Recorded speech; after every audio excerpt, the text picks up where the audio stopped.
নমস্কার বন্ধুরা, তোমরা সবাই কেমন আছো? আশা করি ভালো আছো, সুস্থ আছো। আমিও খুব ভালো আছি এই ঠান্ডার মধ্যে।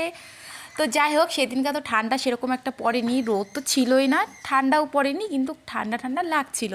তো আমি কি বলতে চাচ্ছি তোমরা বুঝে নাও। তো তারপরে হচ্ছে দেখো, আমি স্নান তো সকালেই করেছিলাম, শ্যাম্পু, কিন্তু চুলটা বাঁধাই ছিল। আর কাজবাজ করার পর না, চুলটা ছেড়ে কাজবাজ করতে তো বিরক্তিকর লাগে। আর সেদিন ছিল শনিবার। তো তারপরে দেখো, এখন কিন্তু সন্ধ্যা ছিল, সন্ধ্যাবেলা নিয়ে চলে আসছে আমার হাজব্যান্ড সিঙ্গারা। তো সিঙ্গারাটা নিয়ে আসছিলো পাঞ্জিপাড়া থেকে, নিরামিষ, সেখানে পনির দিয়ে বানায়, খেতে কিন্তু খুবই ভালো লাগে। আর ওখানকার কিন্তু সেম বুনিয়াটাও ফেমাস। তো যাই হোক, আমার হাজব্যান্ড নিয়ে আসছে অনেকগুলো।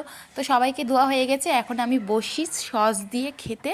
আর ভিতরে পনিরগুলো আমি বেছে বেছে খেয়ে নিচ্ছি, সবারগুলো, মামামেরগুলো, আমার হাজব্যান্ডটাও সবারগুলো, মানে পনিরগুলো আমি খেয়ে নিচ্ছি। পনির খেতে খুবই ভালো লাগে, আর কাঁচা কাঁচাই কিন্তু ভালো লাগে। আমি কিন্তু কাঁচা কাঁচা পনির খুব খেয়েছি ছোটোবেলায়। আর এদিকে আমার মেয়ে দেখো, আর টুকিটাকি হচ্ছে খাবার নিয়ে আসে, সেগুলোই খাচ্ছে আর ভিডিও করতেছে। আর বলছে যে আমি চ্যালেঞ্জ ভিডিও করব, দেখাবো বন্ধুদেরকে একা একা।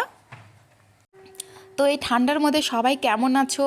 আর এই ঠান্ডার মধ্যে তো আমি একদম আলসিয়ে কুড়িয়া হয়ে যাই, মানে কাজ করতে ইচ্ছা করে না, একবার কম্বলের নিচে গেলে তার কোনো কথাই নেই।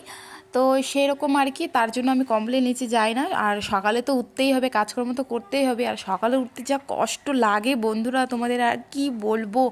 7:30টার দিকে আমি উঠি, কিন্তু তারপরও মানে আর উঠতে ইচ্ছা করে না, মানে বাইরে মনে হয় না যে এখন সকাল হয়েছে, এত কুয়াশা ঠান্ডা, কিন্তু কি করব, উঠতে তো হবেই।